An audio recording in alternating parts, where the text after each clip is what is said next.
Hello, CSP Hot Hands fans. Brett here. I'm launching my book, How to Lead What You Should Have Learned in Business School, and I could really use your help. I'm putting together a group of people that will get early access to the ebook for free. All I ask is that if you love it, give it a 5-star review after you read it. You'd also get early access to the paperback launch price that'll be under $10. What I've done is taken my 17 years in the business and broken that experience down into bite-sized snippets for you. Almost every story and lesson I share is from my time at Cutco. Whether you're a Hall of Fame CSP, new events team member, or you're a manager, I think you'll love it. If you want in, go to linktree/CSP60 and tap the Join Brett's Book Launch button. That's linktr.ee/CSP60. Either way, thanks for being here. Let's start the show. What goes into your decision to determine to discount versus dropping down to something different? When I discount something for somebody, it's more of the emotional hump that you have to get them over, where it's like, they could probably swing it if they wanted to. They are comfortable with the package. They just need an extra little incentive to help them justify just knocking it out while they're here right now. If somebody is like, whoa, that's way more than we would want to spend, like that's way out of the budget, you're typically not going to be able to you're not going to be able to drop a price enough in order to get somebody that. I would rather help serve that customer at a higher level by getting them something smaller that they're comfortable with. I can get them a deal that doesn't destroy my CPO so I can run a profitable business. So it's a win-win, and then I can have the conversation about what it looks like to upgrade later. So that's typically how I know how to navigate it, is just how the customer's feeling in that point, and whether it's an emotional hurdle we have to get over or it's a very legitimate price objection. Thanks for joining us on the CSP Hot Hands 60 Minutes of Fire podcast. My name is Brett Wiggins, and I get to serve as your host. So what is a CSP? CSP is a Cutco sales professional. There are a lot of them out there, and they've all got a different answer to the question, why do you sell so much? Our mission is to find out the answer to that question from as many of them as possible. These next 60 minutes are designed for Cutco sales reps who desire to learn from our best in the field. So we interview top sales professionals from around the country with questions provided by their peers to make all that happen. 60 minutes of fire means we get straight to the point. Let's do it.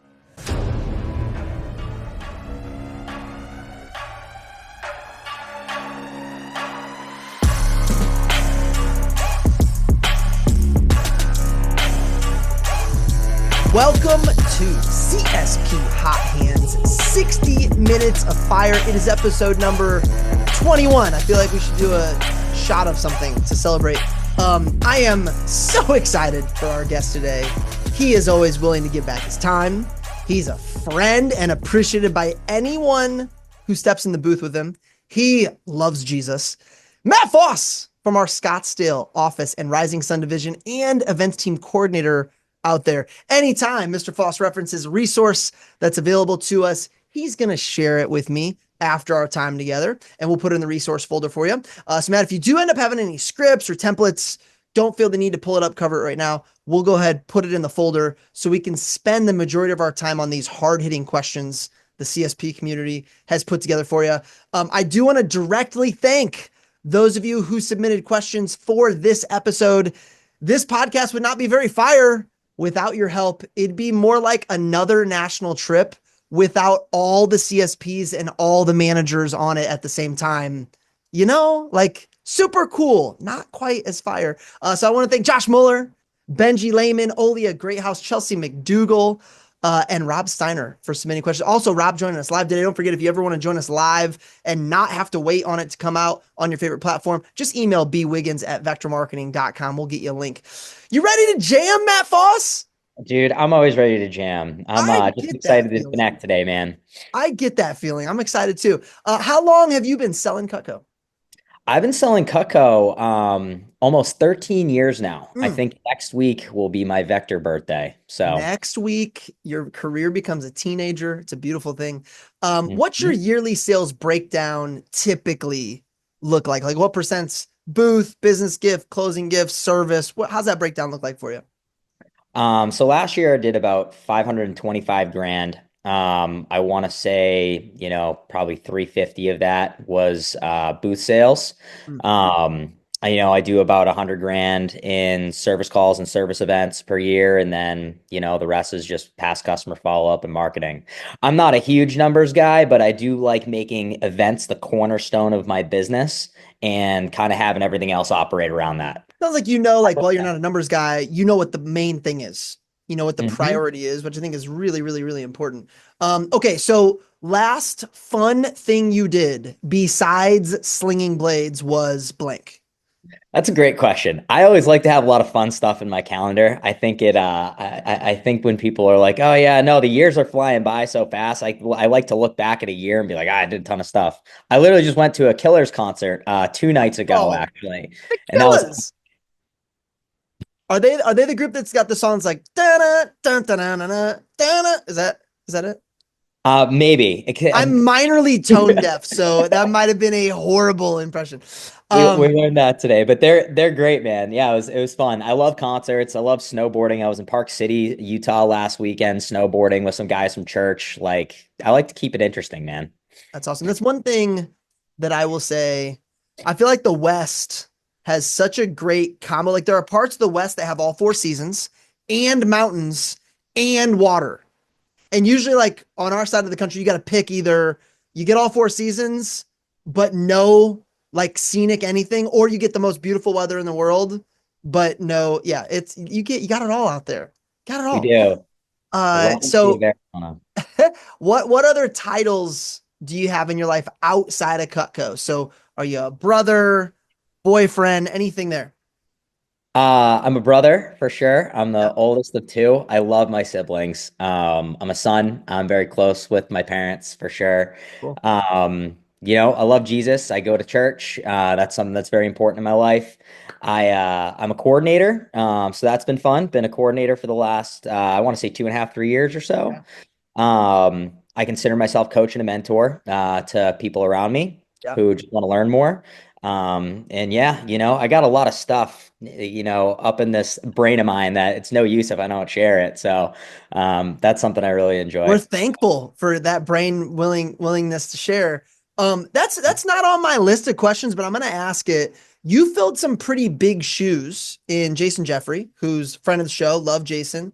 What for somebody who's new to the coordinator game that is filling, I feel like there's been a number of people who have moved on from coordinator to, hey, my life has changed. I'm a dad now, or I'm a mom now, or I'm married now, and I'm focused more on just my big three events for the year and the coordinator game. I'm passing it on to that next generation.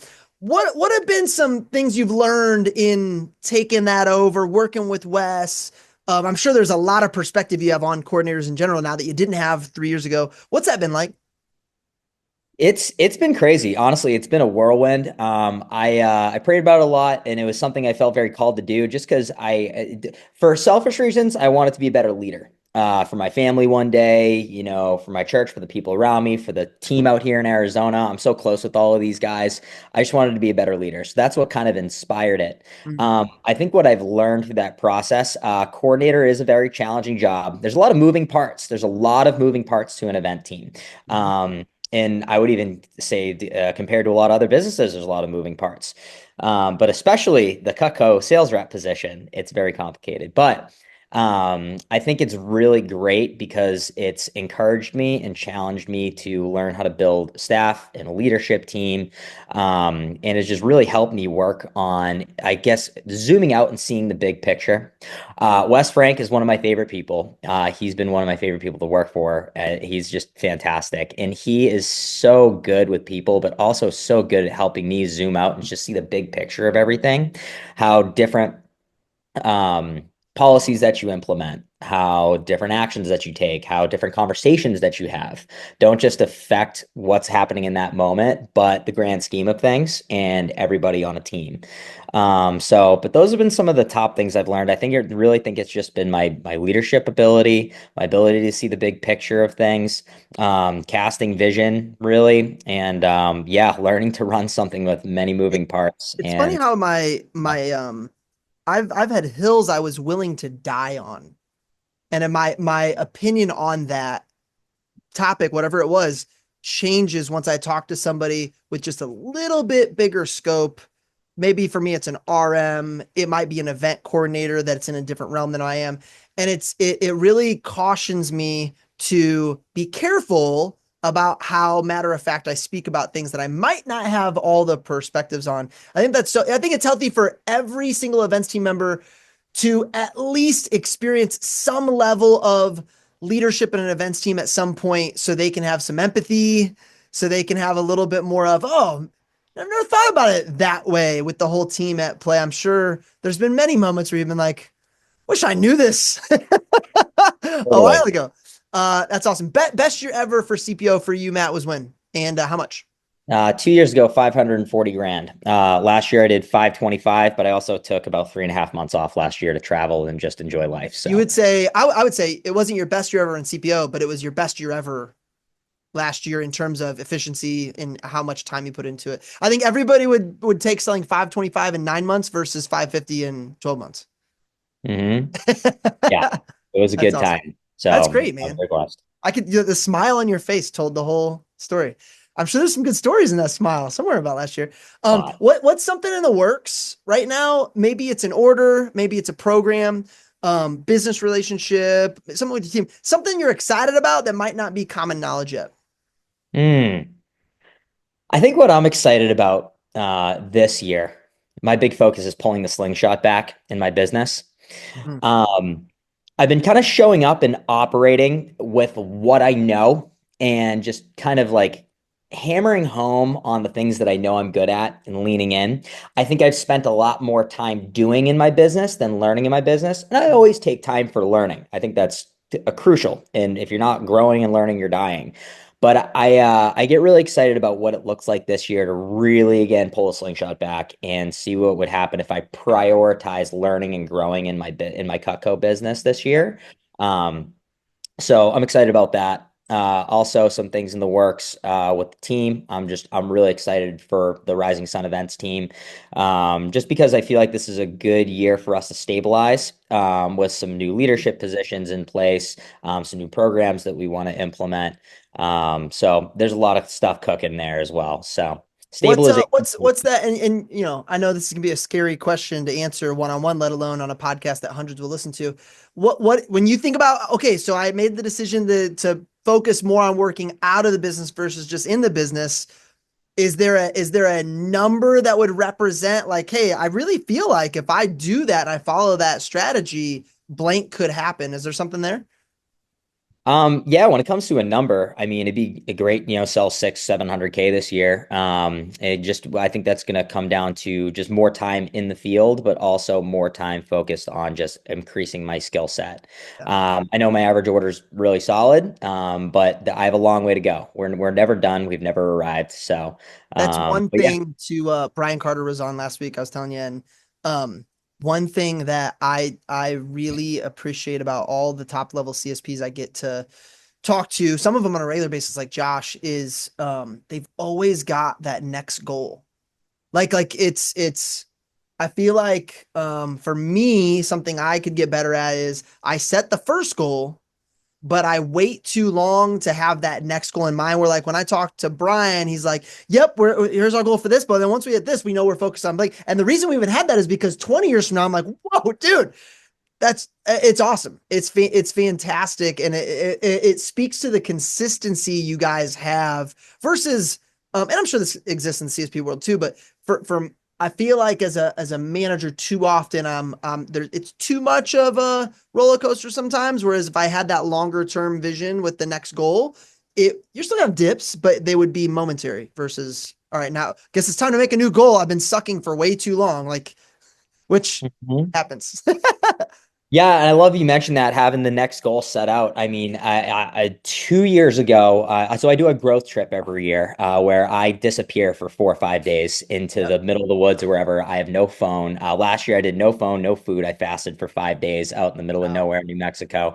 But I developed like my 1 year, my 3 year, and my 5 year goals, right, for each area of life.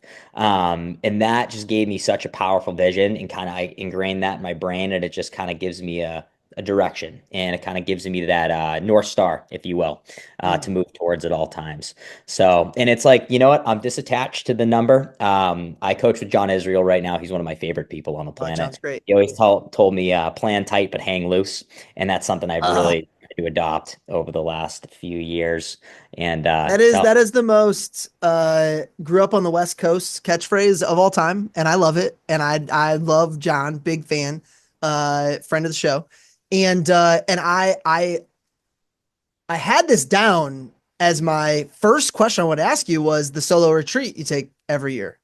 And you already answered some of my 4 or 5 days, and it creates your North Star for the year. Um, for the person sitting there going, I don't have time, or my business couldn't survive it, or I don't have the money, or the person that's making that excuse and they're constantly in rat race mode. I like to say they're jumping over dollar bills to pick up quarters. uh-huh. It's like, hey, just stop, pause, just take a second. Um, what value do you bring back from it? And why do you prioritize that time with yourself annually? Speaking to the person who might be afraid to make that commitment or doesn't see the value in it. Totally. And I will say it doesn't have to be 4 or 5 days. I'm very blessed that I have the opportunity Yeah. to do that. It might change going forward.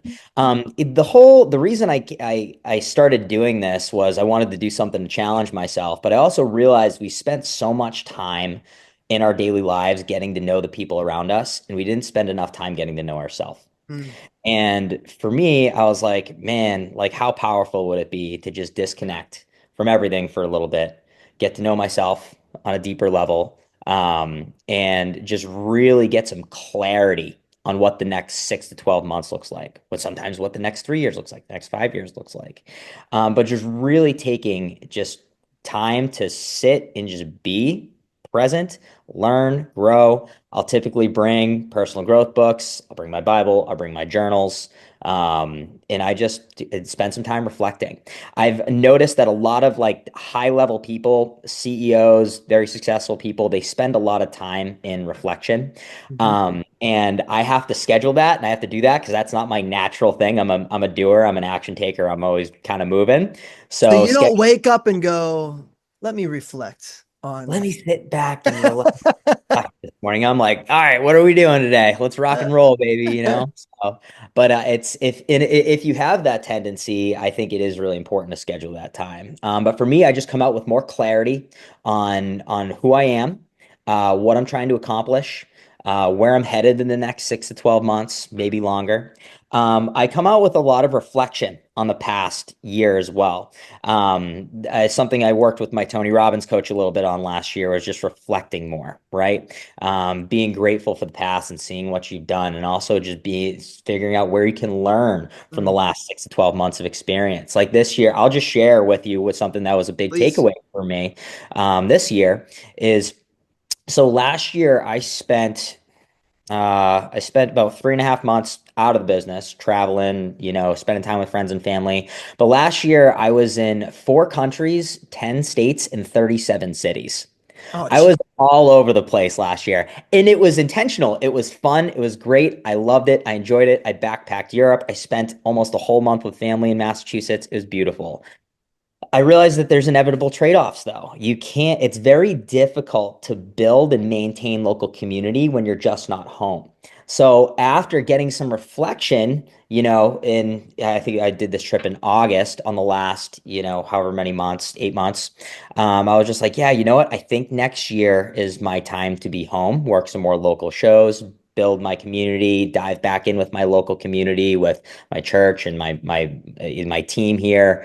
So yeah, there's just reflection that comes out of that time that you might not normally get when you're just in the day-to-day kind of rat Mhm. race, you know? So does What that I make love about that is you did it and then you said, okay, the here was the trade-off, and I've decided this year I want the other side of it. I was having a conversation with Nick Grasso, one of our new CSPs. He's coaching with Josh and Luke, and doing great. Really a grinder, just grinding. And he had a 2K day on Saturday or something like that at the booth. And I go, man, if you think about it, a 4K weekend every weekend of the year, is a $200,000 a year before you ever sell on your service events and all that service calls and demos. He's like, yeah, so he texts me after the weekend. He's like, hey, 4K weekend, so fired up. Not what I wanted. And had a 15K January and February. Not what I wanted, but we're on the right. So when I said, hey guys, dude, you need to have a drink tonight because those are your best January and February of all time. Number one. Number two, celebrate the W's. Where's that sweet spot of desiring more for yourself, which we all want, but also to your point, your coach told you got to celebrate what already happened too. What's that sweet spot? Is it constantly changing? Is it just a daily check-in to see what you actually need? How do you find yourself navigating that tension? I think the sweet spot is just gratitude for what's happened in the past, right? You don't, there's no lifetime achievement awards, right? We don't rest on our loyal laurels and be like, oh man, I did so awesome last year. Like, I'm so great. Like, let's just coast, right? Yeah. You don't do that, but you can look back at it with gratitude, reflection, learn from it, and just be appreciative of it while knowing there's still more out there for you. I think one of the keys to life is being content with what you have while continuing to strive for more. Content with what you have while I think I know continuing. a book that I've read that in. It's a pretty Yeah, popular book. Pretty popular. Been around for like a long time. very Um, long. it is though, right? Like a study on contentment is healthy because I know, at least for high achievers like yourself, you're not going to all of a sudden be like, all right, I'm done working hard. Like that's our natural response, right? So teaching ourselves to be content would probably be healthy to figure out. So Hit the Grasso, nail on celebrate some W's. Yeah, celebrate some the W's. All right, so let's get in the booth. So something that I've been working hard to change the narrative on, and our team has responded so well, is the narrative around in Hoosier, our division, is ROR. So head. and Josh does an amazing job coaching myself and coordinators on that idea of abundance. The more everybody gets, the more everybody gets. Like, don't think so small-mindedly. I've been told that you sell big to other people's customers at the booth, and it's celebrated. What's your secret to selling, $1,000 plus somebody else's customer? Why do some people struggle maintaining their average order when it's not their own client? That the answer could be obvious. Is there more internal there? Is there something you feel like you consciously make a decision to do to not have that drop off? Hmm. So your question is really around my average order to past customers of other people at the booth. Yeah. Yes. Yeah. ROR. That makes sense. And last year I was number one on my team for Rising Sun. I sold 30 grand in ROR, and in Wow. Rising Sun last year I probably sold, 20, 30 grand in ROR for Texas last year. I pride myself on being somebody that just is able to give back. And I feel like that's a really cool channel and avenue to do that. Now, I think the reason why my average order is so high, I think that if someone has a low average order on ROR orders, it's because they're typically trying to get people in and get them out, right? I treat every customer like they're my customer. If somebody's customer walks up to the booth that day, I'm going to treat them the exact same way I would treat my customer and show them every package every time and just do my absolute best with them. I think the thing that people overlook is it's very easy to sell packages to CSP's customers. And the reason why, most past customers that come up to the booth, you'll notice they're very piece focused, right? We have to work very hard as CSPs to reframe people's mindset and their focus on packages rather than just individual pieces, right? We have to break down that barrier and that wall in their mind. Hey, most people, got tired of paying individual pricing, or, hey, you can get it individually. It's just going to be the most expensive way to do it. Like, we have to do all those things. You got to understand when, Calvin Lopez or Brian Carter or anybody's customer walks up to the booth, they've been primed over years and years and years, a lot of the time, Mhm. to look at flatware, cookware, upgrade, family It's programs, almost business. like I'm thinking about it as a manager. As a manager, it's like me trying to recruit my top 5-star student whose best friend already sold Cutco, told him everything about it. That's way different than my mailer that went out to some kid who's never heard of Cutco. So your expectation with somebody that walks up and goes, "Yeah, Brian's my," you're like, "Oh, dude, this is this is gonna be a great sale." That's it's Mhm. got it, got it. And it's really it's as simple as a what's next conversation a lot of the time. Because Brian or Calvin or Rob or whoever who has had these conversations is always asking their customer what's next if they're doing their job, right? And so it's very easy to be like, yeah, so what was next on the list for you, right? And a lot of people are like, well, we looked at the flatware last year. I'm like, let's go, right? So I think just reframing your mindset on how primed these customers are and how you should be selling them packages because they've already had conversations about packages. They're the prime candidates for $1,000+ orders. I love it. I love how the answer is an expectation. It's not memorize this. It's not, it's, hey, this should be normal for them because they've been educated on the best way to buy Cutco by some of the most talented people in the world of sales, let alone our business. Okay, so you talk about packages. Working with Trent Booth and the Veritas Leadership Group over the last decade has unlocked things within me that I never knew existed until they were coached out of me. If you're listening and you feel stuck or like you have another gear that you're having a hard time getting to, Trent's offering a free intro call to any of our listeners. I love Veritas because it's an amazing combo of mentoring and coaching. I get what I need when I need it most. It's also a flat monthly rate, which is awesome for anyone looking to give it a shot with no contract and no long-term commitment. Schedule a call with Trent today by going to linktree/CSP60. That's linktr.ee/CSP60. That's linktree/CSP60 with a dot before the two E's. A question that came in was, what goes into your decision to determine whether it's best? You're at the booth of the customer, they're looking at a package, and they say no. When do you decide to discount that package versus dropping down to something different? Like what? And it's going to be different every time, I'm sure. But what do you look for to be able to tell you this is the best move for this person in this conversation? That's a great question. So I think when it comes to, I think there's two very different routes to take when you're discounting versus when you're dropping down. I'll tell you when I discount something for somebody, it's more of the emotional hump that you have to get them over, where it's like they could probably swing it if they wanted to. They are comfortable with the package. They just need an extra little incentive to help them justify just knocking it out while they're here right now, right?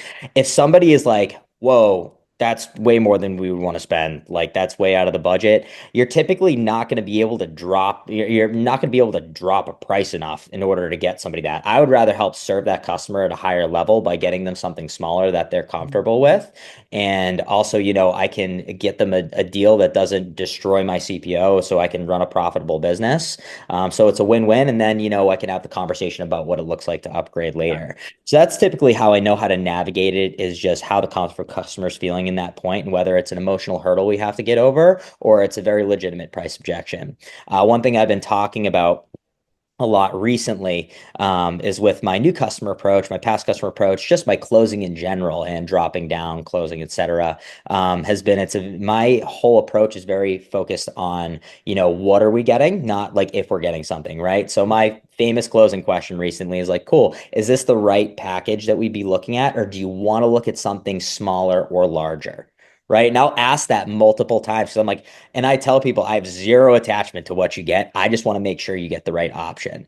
But as soon as somebody can get over the hump that like I'm open to something, we're just kind of trying to figure out what it is, and I'm here to help consult them on that. That's where the real sweet spot is.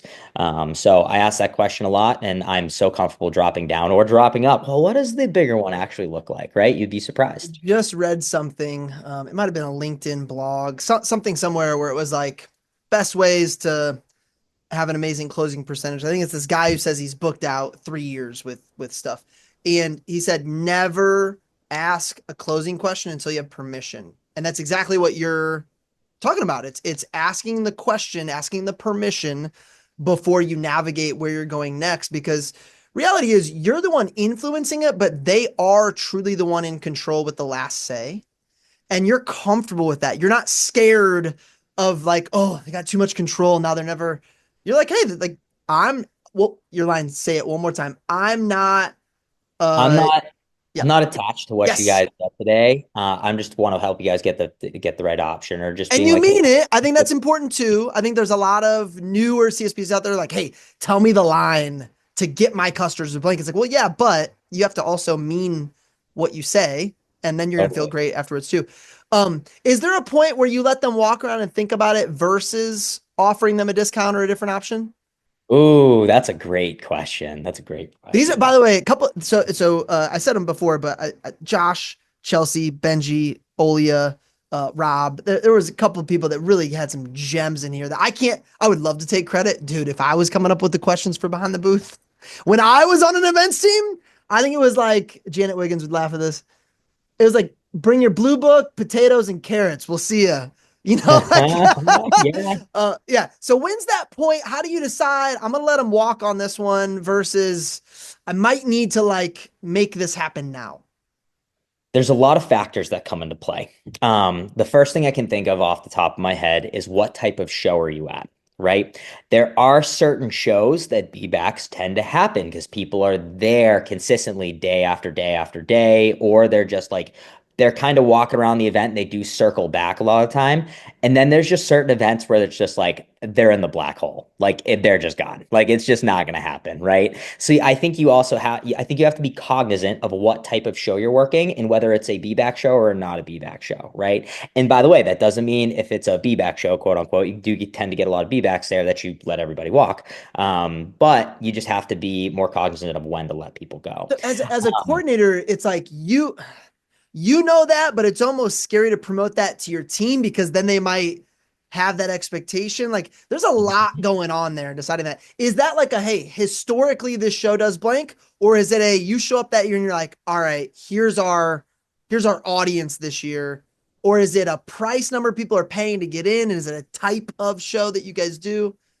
I think when it comes to the type of show, I think it's a show that people will walk around it multiple times, or people shows that people are back to consistently. So I think that's a key indicator. But it sometimes comes from experience and working the same event a few times. Hmm? So if you decide like, hey, I want this to be my show, I'm gonna pick this. I'm gonna make it a priority to pick this show every year, and you start to realize like, hey, I get a lot of B backs at this event. So You so know, let me take a stab at it as the idiot DVM who hasn't opened up a sample kit in 16 years.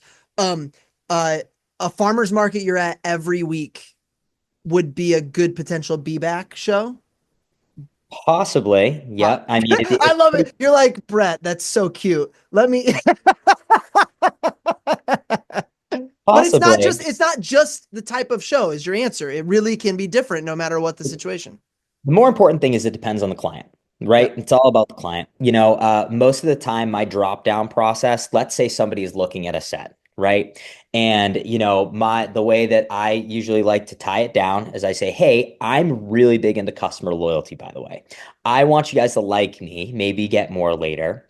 If this is something you guys are considering knocking out right now, can I show you what I can do a little extra to make it kind of a no-brainer while you're here today? Right? Throw in a couple free gadgets, right? And if they're like, yes, cool, and then after they're just like, well, you know what? We got to digest it. Hey, no problem. And then that's when you can do the stall close, drop down. Typically, what I do, I learned this from Kurt, the great Curtis JQs, is you need to utilize the family program promo product, or you have to have some sort of a loophole or reason that you're able to get them a little bit of a better deal. And I'm just trying the whole time I'm trying to connect with and build quality rapport with and help my customers trust me and want to work with me and just be honest and have open, honest dialogue and communication with me. Where by the time we get to the point where I use the family program, I say, hey, did I tell you about this family program earlier? People are like, no, what's the family program? Like, cool. We designed this so people could get Cutco for their children, friends, family, because people were waiting for their parents to die to get their knives. Yeah, I know that's morbid and impractical, but so your second, third, fourth, fifth set of Cutco, we get you discounts on. So let me do this for you guys really quick before you take off. There's typically a black hole right around the corner that sucks people in. So I just want you to be careful of that if you guys do take off. But I'm going to see if I can run this set under the family program for you guys to get you guys an extra little bit of a deal. Now, if I do this for you, And Kako asks you how you got this price. You just tell them it was a gift, basically, right? And they're like, oh, okay, yeah, it's a gift. They're like, cool. Hey, let me give you guys a little bit of space to talk about it. I don't want to hover and be that guy.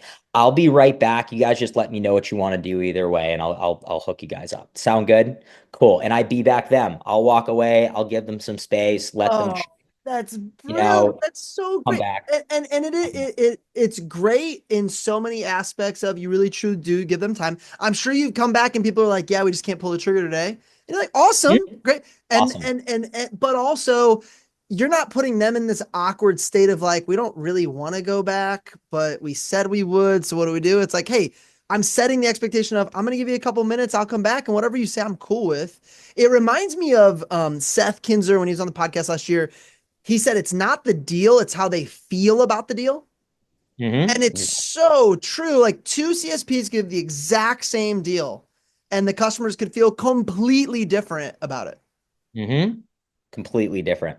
And I feel like And that's not an approach, it's not a script. It's a you understand how you want them to feel, and you're getting there in that moment off script.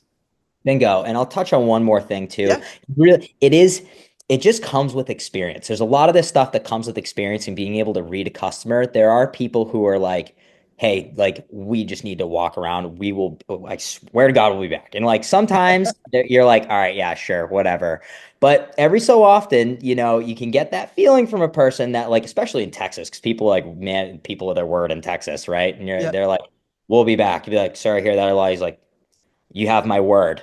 And I'm like, your word's your bond. He's like, I know. And I'm like, okay, I'm gonna let this guy go because if I tell him that he's not coming back, There's he's so much at risk doing a national conference and having people from different parts of geographical locations give messages because you're right. I don't think we want to admit it because for some reason we're scared to admit it, but different parts of the country buy and sell differently. And what works somewhere won't work somewhere else. And you could probably speak to that. I mean, you're doing Minnesota, Arizona, you said Texas as well. Those Wisconsin, Oklahoma, Texas, and Arizona. Yep. I mean, some Midwest, some South, some West. Like, there's a lot going on there. So you could probably speak to. Do you feel yourself like consciously being like, all right, I'm in Arizona. I need to remember their thing. Not that you change who you are, but you realize your clientele are gonna feel and look different. Yes. Look, I'm going to rattle some cages here because I know there's a lot of conflicting viewpoints on people like, well, you treat every show the same, every customer the Mm. same. It's like the same thing every single time. And I do believe there's a lot of value in that, by the way. A lot of value in that. Having the same script, having the same approach, doing things the same way. I think when it comes to how you connect with customers and what types of tools that you use in your toolkit and in your arsenal, I think you need to be prepared to work with different types of people. We joke about the Wisconsin nice people, right? They're too nice to tell or Yep. just like be upfront, right? Whereas Texas people are very straight shooters, right? Yep. You need to adapt to your event and to the people that are in front of you. I wholeheartedly believe that. So I think that one of the things that also something I learned from Curtis as well is the first day of your event. What are you doing to really get a feel for the event, for the customers, what type of interactions you're going to be have, what type of sets you're going to be pitching, like what is the feel for the event, right? Because I do truly believe that the events are different, people are different. Yes, you can do a lot of the same things every time, but I think the best reps can adapt to their environment. Does that make sense? It makes complete sense. I love it. And you brought up Curtis a couple times, so I can't go on without saying this. Curtis, we finally got to the point where it was like, hey, I just got done with busy season already schedule, and I'm done scheduling new episodes until after summer. So if you're listening right now and you know Curtis, you need to text him, tell him how excited you are for him to be on the show in August, September, October. We're gonna get Curtis on. When I went and cross trained with Drew Frank, Curtis had just over 10 years ago. Curtis had just kind of started to take CSP World by storm. He was doing things like nobody else was doing, and it's been so cool to see that journey. It's awesome. He's been a massive inspiration for me. I coached with him for about a year, maybe a year and a half. And he's just so innovative. He's so good at what he does. He loves it. He's, I think, naturally very gifted and he works incredibly hard. I But think the whole Drew reason would agree with the sentiment that Curtis has been a huge part of Rocky Mountain's growth on both sides, management and sales, due to what he's helped create in that events team. Mhm. So you're talking discounts, upgrades. Let's go the other way. Let's talk about upsells. Okay, so upselling. Sure. Is there a certain point in your pitch that you're like, all right, we're about ready to upsell? Are there any transitional phrases that you use moving from card info to the bigger package? What is it? Is it systematized at all? Or are you like, dude, it's different every time? What's it look like? There's a system to it for sure. And it's funny you asked that question because yeah, I do kind of free flow a little bit sometimes. By the way, I'll just give you a quick little blurb. Like Please. I talked to so Steven Decker really had a conversation with me like 4 or 5 years ago that changed my Cutco career. And it was a really interesting one because he's like, you are so dialed in. He's like, Matt Foss, you are dialed in with your scripts. Like you work hard on your scripts, you've got it locked down, like you do the same thing every time, like you're so good. He's like, I think you're also very naturally gifted at what you do. You should allow yourself to kind of free flow a little bit. And I gave myself permission to be a little less scripted and a little bit more me and just kind of use whatever tool I felt in my arsenal I needed to use at that moment. And that's when my sales really started to explode. But anyways, to go back to upselling. So yes, I think it's a crucial part of every sales process. I really love what Brian Carter talks about. By the way, there's a video floating around there somewhere that's Huh? Brian Carter put out on like his like psychology of upselling. It is one of the most underrated talks in all of Cutco. And he one of the things that I learned from that, and again, the whole reason I'm here is I just learned from the best, honestly. You want to take a step back. You want to give some breathing room before you go into upselling is huge. Once you get the card, once you finalize the transaction, build some rapport, reconnect, get people comfortable. Realize people already just spent so much mental energy to make that first decision and make that first purchase. Or if you're jumping right into, oh, what else are we looking at? Like it gets a little overwhelming for a customer and you can get a very quick no and a wall up, right? So make sure you're planning. I think it's important to plant seeds throughout your approach because closing, upselling, all of this stuff is not just a thing you do as soon as you start doing it. It's a process throughout the whole interaction with the customer. So I think planting seeds can be great, but give it a little bit of space. And it's just really just asking the question again, like Josh talks about, hey, just so you know, since you're already doing this, if you do this, I can do this, right? It's that process. It's very simple. One thing I like to do is I like to be very subtle with my upselling. I also like to give people the opportunity to engage with the booth. I usually like just putting the pamphlet in front of them, like, oh, by the way, this is all the other fun stuff that Cutco makes. Right? Sometimes that's it, and I watch them like a hawk. I see where their eyes go. I see what they flip open to, what they stare at a little bit longer. I see what they engage with at the booth. People will tell you a lot non-verbally if you're just conscious and aware of where they're going and what they're doing. So for me, sometimes that'll give me a kind of a direction on where to go next. And I'll do my elevator pitches, which I just gave a talk at Net on elevator pitches. If somebody like starts engaging with the flatware, I'll give a quick, 15, 30-second elevator pitch on it, see what the engagement is like, right? And then if they go over to the pants, same thing, quick 15, 30 seconds, see what their engagement is like. Um, and as soon as you can see people kind of perk up on things, that's an indication like, hey, can I show you this really quick? Can I give you a quick kind of lowdown on that, So right? great CSPs aren't just great listeners, the great observers is what I'm gathering. Like there's so Yep. much non-verbal that they're actually communicating with you without realizing they're communicating with you. Side Hmm. note, Net is my favorite national conference I've ever attended. Now there's a chance it was OKC. I don't know how many years ago it was, 2 years ago, 3 years ago. There's Yeah. a chance that was just really good Net, maybe. But what I'm gathering is that Net is I was just talking to Brian about I think every single region should rotate a DVM and a couple DMs that go every year, just to create that synergy, but also just to observe like it's just a different vibe. Now it's not apples to apples on our sales rep events because everybody at Net is for the most part at least committed to X amount of time. But amazing event. Number one, number two. Rob Steiner. Which this is the advantage of watching live. You get to in real time ask questions and influence the show. He said to ask you about your customer that owns multiple kitchens now. If you're still tracking and categorizing all your own expenses, I have a message from your CPA. Stop.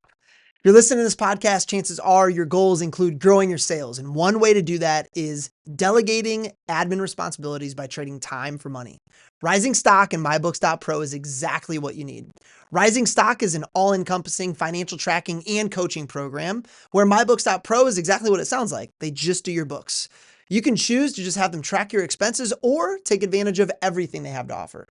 Do your business and your CPA a favor by scheduling a free intro call today at linktree/CSP60.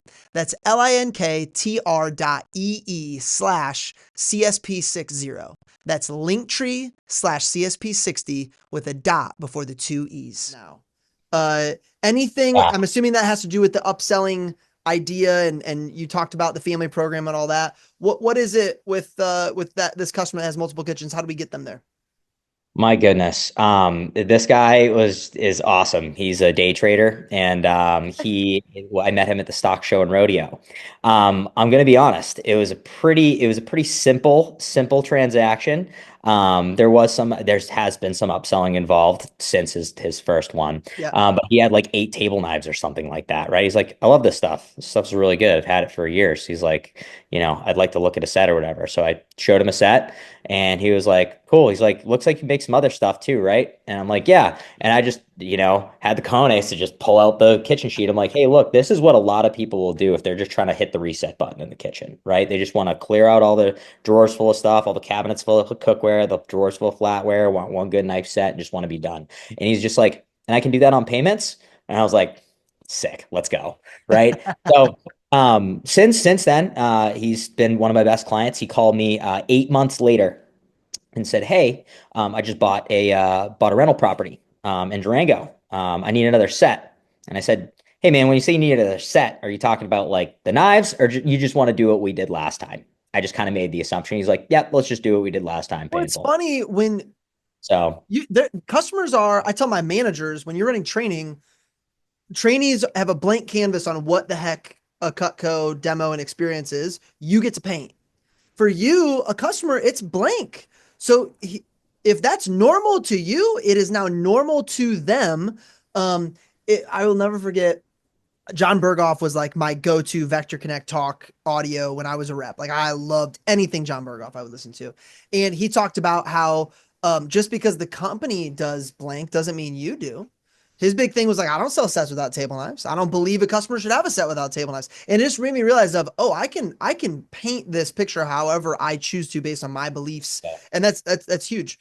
Okay, let's transition to managing your energy at a show. I know this is something that you noted was one of your strengths.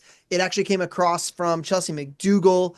She talked about doing some training with you and Josh Mueller at one point. How do you manage your energy at a show that specifically, I think this one actually came from Benji, you've got the potential to close some big packages, but maybe there isn't the traffic that keeps you kind of on your toes and locked in. When there are lulls between interactions and when you're waiting on your turn, what do you do to maintain your enthusiasm so that way when that customer walks up, you're ready? I think for me, it's really engaging people. There's a difference between like hawking at people and trying to pull them in and just being friendly and saying hello to people, right?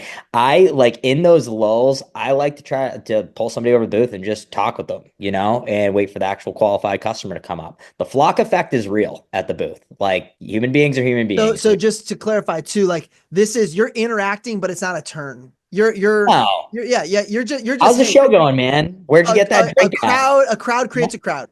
A crowd creates a Bingo. crowd. And I think there's a lot of, and I'll let you finish here, just because I know our team's had this discussion. It's being on the same page with your booth mate of what's a turn, what's not a turn, so that way you guys know that because it's Very healthy important. for everybody when people are at the booth, right? Very important. Yep. Yep, got to be on the same page. So I think just engaging people is helpful. And I just don't think you should be on your phone, on your laptop, like engaged, like fully engaged in something different because you look somewhat unapproachable. And there's a balance of like being like sitting at the booth, like who's kind of tongue talk to me versus just like this, And if you right? don't know how to Like, do this, just watch someone that does and it'll make sense. It really, really will. Because for me, it's at career fairs where like our goal is like, hey, we say hi to everybody that walks by and we ask, hey, what are you looking for today? And whatever they're cool, that's not my turn necessarily, but I'm engaging, I'm getting people. And there is an art in appearing uninterested while being inviting. Like it's hard to say it, but you can see it. Perfect. Sure. Yeah. What did you say? Uninterested yet Uninterested, inviting. but That's a but great way to put it. inviting. Yeah. You it's hey, I'm not a big scary monster. You can Yeah, right. I joke. I every time people walk by my booth and I see them like staring at us for seconds but won't come and engage, I'm like, guys, we don't bite. You can come. You can check the knives out. It's okay. I'm not gonna hurt you. You know, uh and people need to hear that because sometimes certain events, especially, people are used to getting hawked at by salespeople all day. So what can you do to be the difference? The person who's inviting, who wants to just have a conversation, be a human being first, and break that wall down. Most vendors at a show suck at this. So if you're good at it, I find most people like they don't want to be the one that starts the conversation. So what we say is attack awkwardness. Like be the first. Be the first person to say hi, be the first person to stick out your hand. And I think that if you can get in that habit, it kind of eliminates this whole conversation. Chelsea actually talked about a time where she was training with you and Josh Mueller. You were having an off day and she mentioned you might have some mantras that you utilize to stay in the right headspace. What's the accuracy of that? What are they? Is there anything you have like a sheet of paper you read, or is it just stuff you repeat to yourself? Like, what is it to keep yourself in the game? Fantastic question. The Lord always provides is one thing that always runs through my head, regardless of the day that I'm having, the week that I'm having, the weekend I'm having, always provided for, you know? So that's one thing. Some will, some won't. Who cares who's next? That's a big one for me for sure. Um, I just have such a strong belief that like sales is a numbers game. Everything works out in the long run. Everything works out in the long run. But one of my favorite things that runs through my head if I'm having a little bit of a tough day, I'm like, it literally just takes one interaction to completely change my day. Sometimes change my week, right? And just putting that energy out there is huge. And it's just do your best and forget the rest too, And also just not worrying about what's going on around you. It is very hard to get yourself out of the comparison mindset, especially when you're working next to a Josh Mueller or a Curtis Jacobs or Jason Jeffrey or any of these titans in the business, Yeah. right? And it's just one thing that has always just been true to me, just as a person too, is I run my own race. I run my own race. You know, I'm not worried about what the guy over there is doing. I'm not worried about what my booth mate is doing. I'm worried about what I'm trying to create, what I'm focused on. And that doesn't mean I'm like selfish or just in my own little world or not trying to help others, but like I'm not allowing myself to get into that comparison mindset. So And just to clarify too, like so you're not saying, hey, speak it into existence. However, it's like some of these mantras get abused and then made fun of, which sucks because when used properly, they are so helpful. I think they can be used to manipulate others. They can be used, but when you're using it on yourself, because this mindset is not serving me or anyone else, I need to change it. Oh my gosh, it can be absolutely beautiful. And it changes your mindset and your perspective around what the heck matters. mhm. It kind of goes along to earlier, like when you're coming from a position of gratitude, like, hey, we're gonna end up at a great spot. Okay, Happy to be here. You we're know? uh we're zeroing in on our final quarter here. So I wanted to ask you about becoming coordinator. Um, and were you in a leadership role or co-leadership role before you became official coordinator? Yes, Okay. actually. I was assistant coordinator for Rising Sun with Jason for a good amount of time. Got it. Okay. I then transitioned, I think, to like it was the like qualification manager, like research, Yep. qualifying events, that type of thing. So I did that for about a year while I was in Texas. Uh-huh. And then I transitioned into like an assistant coordinator role with Texas, as well as like their Got it. community manager, helping set up calls. So I've always had some sort of leadership position within the show team, as long as I can remember. So So, and if correct me if I'm wrong, Texas meaning TGP, the whole yeah, sorry, yeah. So TGP. no, Yep. you're okay. So that's a robust like CSPs and up and comers and new route. Like it's got really, I mean, it's a $5 million situation, right? And then Rising Sun, correct me if I'm wrong.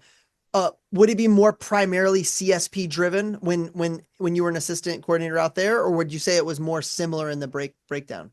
I think we had a decent. I think we actually might have had more depth in Okay, Rising Sun awesome. Okay. than Texas. So But so this is great then because you've seen kind of it in both situation. For somebody looking to do the same, so for somebody who's a top performing events team member out there and they're like, man, I really want to get into a leadership role, whether it's because, hey, I really want to get first dibs on some of those great shows, or they're like, hey, I feel unfulfilled only helping myself. I want to help others, whatever their reasoning is. For someone looking to make that jump, what are some challenges they may not expect to being in one of those leadership roles? And what are some unexpected positives that you've experienced while doing it? it's a great question. Some unexpected challenges, some unexpected positives. I like that. Um, when it comes to unexpected challenges, um, I would say one of the things that is a little bit more challenging than I anticipated, but I've really worked hard on is maintaining and building culture. It takes time. Brian always talks about patience and vision, but you really do set the tone for the culture on your team. When you come in as the leader and you come in as the new coordinator, it's not all of a sudden, I'm in this role and things change. It's the little conversations that you have, it's the little decisions that you make, the policies, how you handle tough situations. All that sets the tone for the culture on your team. And it can be, and we have a fantastic culture here in Rising Sun. I love our culture, but it's slowly gotten better and improving. And I have a vision for where I would love it to be one day. But it's slowly chipping away at it, and you really got to be patient. But I think that has been the biggest challenge is patience with it because I came from doing my Cutco business for 11 years and things just clicking and being so dialed in after a decade plus of business experience in this role, right? And now I'm thrown into something that's completely new, is a somewhat newer position for the company when run the right way. And yeah, it was just extremely humbling. And I constantly have to rely on just, my faith. I have to rely on the people around me, the leadership, the connections that I have, and learning to lean into my own intuition. I'm starting to develop a leadership intuition, which is cool. But yeah, it's challenging, but it's exciting. One of the things that was unexpectedly really exciting are the wins. I try to think about the wins that I have as coordinator. If you think it feels good to close an ultimate at the booth, wait till you get into that show that your team has been fighting to get into for 10 years and you guys go drop 10, 20, 30 grand at it. Yeah. That type of stuff where you're creating more opportunity for the team is awesome. Also, just seeing people grow. Like it's been so cool to see some of our leaders on the team just be better dads, father, Mhm.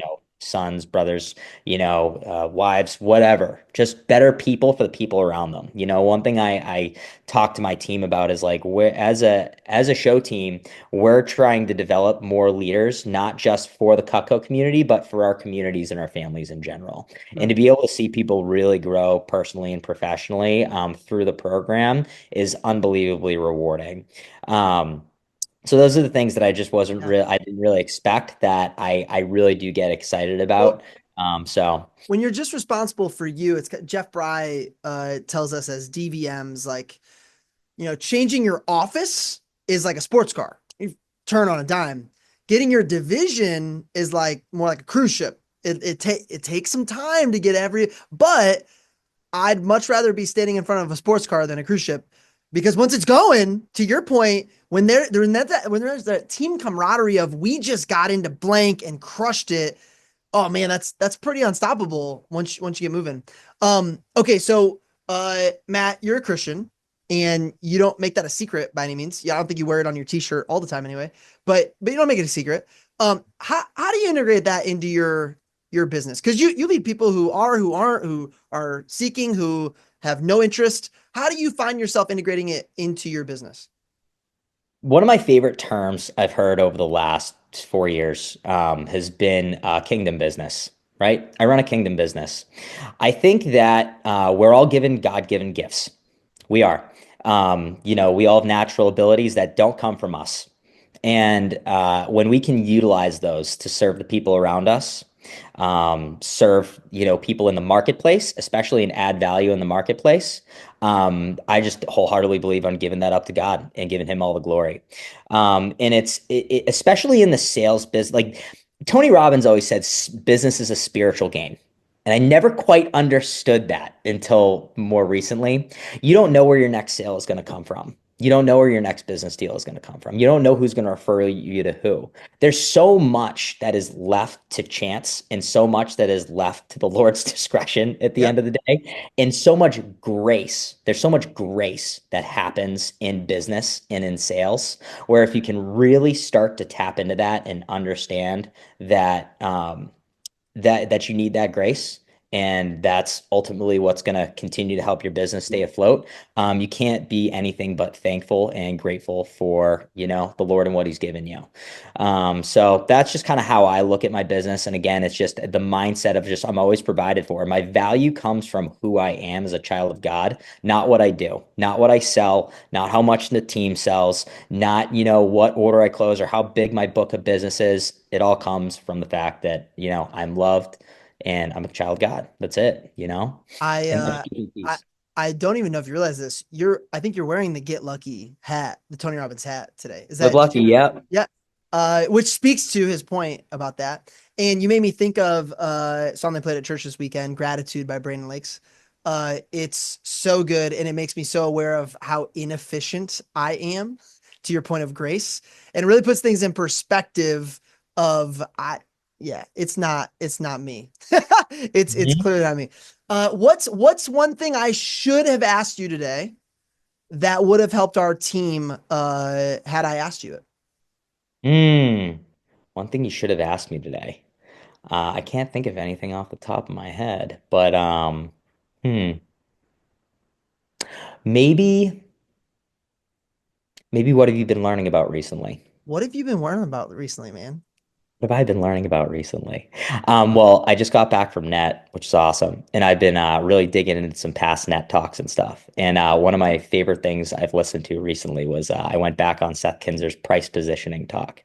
And exactly what you said earlier about like, it's not about the deal, it's about how people feel about the deal. And learning how to price position correctly is huge. I think that helped me a lot over this past weekend. Sold about 10 grand this weekend. And that was huge. But I think what I've been really excited to learn about is how to just increase my averages and my closing percentage recently. Because if I want to generate some big sales next year, which is why I'm pulling the slingshot back, I'm going to really need to dig in with my skill set. And I think another thing that I've just been reflecting on recently personally is peace and stillness. Peace and stillness. And I won't go on a tangent, but I'm reading a book called Stillness is the Key by Ryan Holiday. Oh, And love Ryan Holiday. Have you read he's Obstacle is the awesome, Way? dude. Huh? Have you read Obstacle is the Way? Yeah, I actually read that book when I was sitting in a hospital bed after getting in a car accident, having my Oh, so geez, that great was timing. a game changer. And Yeah. Ego is the Enemy, I think, is one of the best books I've read in the last like 10 Awesome. years. If you haven't read that, it's fantastic. Holiday's got a way of shameless plug. My book drops next month and Oh, or the beginning of April. And I wrote it to mirror Ryan Holiday's writing of like 1 or 2 page chapters. Like I love that I could pick up his book, put it down, and jump right back in anytime I wanted to. So a big Holiday fan. So Ego is the Enemy is next for me then, huh? fantastic book. Fantastic book. Awesome. So, yeah. Okay. Coolio. Well, dude, being reminded of what we already know is something that I've become more and more aware of. You're going back and listening to talks. You were probably in the audience for the talk, Oh, and yeah. you're going back and listening to it because once you get really, really great, it's not always a new idea. It's, dude, am I even doing what like already know to do? And sometimes that's more valuable. The greatest hits are the greatest hits for a reason, right? Hmm. Well, dude, thank you so much. We're in such a unique situation where, if you're not in Cutco and you're listening to this just because it's a sales podcast, no one's required to give back. Matt's not getting paid to speak on the podcast or anything like that. But he did so willingly because that's who we are. We got some great leaders, and it's been so amazing to get to know you more this past year. You're someone I'd always heard about. People would always said, "Oh, you got to meet Matt," and I pretty quickly learned why. You got the priorities correctly positioned in your life. That Cutco is merely your vehicle to elevate those priorities. And I am and our team are so thankful for you, man. So just thanks for coming on today. Thank you, man. I appreciate you having me. And I loved your talk that you gave at Net. And I was like, how do I not know this guy? Like, you just gave such a fantastic wrap up. But all I hear about you, Brett, is how much you love your people, how much you pour into everybody around you, and how just motivated you are to serve the Lord, serve the people around you, your division. It's awesome, man. So I'm really grateful we got the opportunity to connect a little further. Thanks, man. I appreciate that so much. And cool to see it happen on both sides. We're going to merge this CSP manager line before it's all said and done. That's the goal. If you enjoyed today, or even if you didn't enjoy it, be sure to subscribe. Turn on those notifications so you don't miss the next episode or the next 15 minutes of Flames version of this episode that'll come out eventually. We got upcoming CSP High Hands interviews. We have 3 left before I take my summer break to do my real job. And train some kids how to sell some knives. Don't miss them. We got Patton Sides, Anastasia Esquivel, and Marissa Mayer coming up. Don't miss them. We'll see you next time. Thanks for listening. And for some of you watching, I want to remind you that all resources from today can be found at linktree/CSP60. That's linktr.ee/CSP60. That's linktree/CSP60 with a dot before the EE. If you want to be a member of our live Zoom audience for one of our upcoming shows, email bwiggins@vectormarketing.com. That's BWIGGINS@vectormarketing.com. If you loved what you heard today, I'd be honored if you followed, subscribed, or even rated us on whatever platform you use to find your 60 minutes of fire. We'll see you next time.